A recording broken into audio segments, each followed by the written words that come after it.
He instead turned his mind to the gossip Kesmere had passed along, for even the weight of Eve's head resting against his thigh was insufficient to distract him from that bit of news.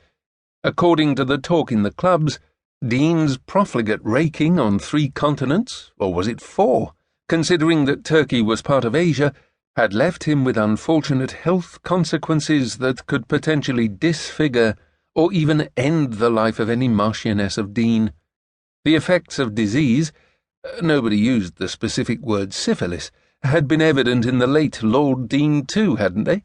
A wicked temper, unfettered spending, intemperate drink. That such characteristics were common to many an ageing peer was apparently beyond the grasp of the average gossip, and in truth such rumours were only bothersome in passing.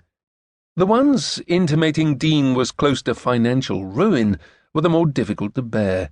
Coming as they did upon the very opening of the season in which Deene sought to take a wife, there could be only one possible source of such malice, and before too much more time had passed, Deene intended to make Jonathan Dolan pay for every nasty, sly, vulgar lie ever to pass the man's lips.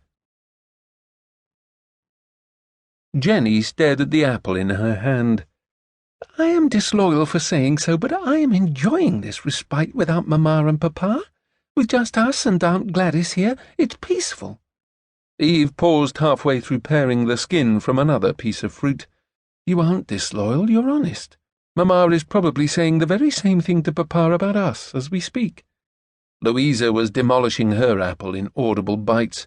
"Eve's right, and this way I get to spend another couple of weeks rusticating with my dear Joseph. Do we have enough for the last pie?"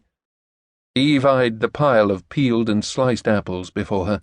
She generally avoided association with apples, but the Windham daughters enjoyed a secret fondness for cooking, and her sister's choice today had been pies. "Do we really need 7 pies? 5 will do if the bounty is limited to us and the senior house staff." Jenny set her apple down. 6 allows us to spare one for Kesmore. "So our heathen offspring can smear it in one another's hair?" Louisa got off her stool and started untying her apron. "Eve, why don't you take the remaining slices down to the stable? Jenny can come with me to surrender the pie to the vandal horde in my nursery." Which horde Eve simply lacked the fortitude to deal with cheerfully today. "I'll clean up here, in any case." They didn't argue with her, which was a mercy. Kesmore had seen Eve's face, splotchy and pink. He'd all but galloped off to avoid the awkwardness of her loss of composure, or perhaps he'd meant to spare her feelings. It hardly mattered.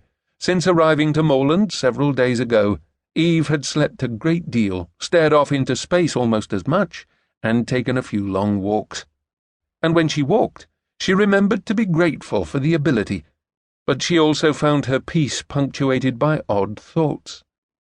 Canby had referred to her repeatedly as Eve the Temptress. At the time she thought it made her sound grown-up, alluring and mysterious. In hindsight, the implication that she was responsible for his behaviour, that she'd caused him to violate every rule of decency, was infuriating. Apples could be infuriating by association. At services, Eve had volunteered to attend the children in the nursery, and this time, she'd looked at all those boisterous, healthy children with their clean faces and broad smiles, and considered that her life would be devoid of the blessings of motherhood. For the rest of her life, while her sisters were raising up children, and her brothers were raising up children, and her cousins were raising up children, she would be childless. That was infuriating too.